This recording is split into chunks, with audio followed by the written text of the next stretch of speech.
আসসালামু আলাইকুম সকলকে।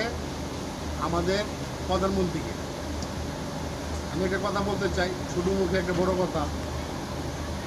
কথাটা হচ্ছে এই যে আপনি যে কত আইন করলেন, ড্রাইভারের ফাঁসি হইব, জরিমানা হইব, এটা একবার ভাবলেন না আপনি?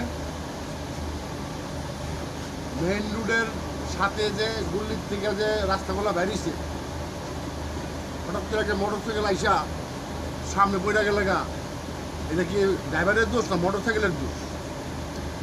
নিশ্চয়ই মোটর সাইকেলের দোষ। কিন্তু জনগণ, পাবলিক তো এটা চায় না, এটা দেখে না। পাবলিকে কী করে?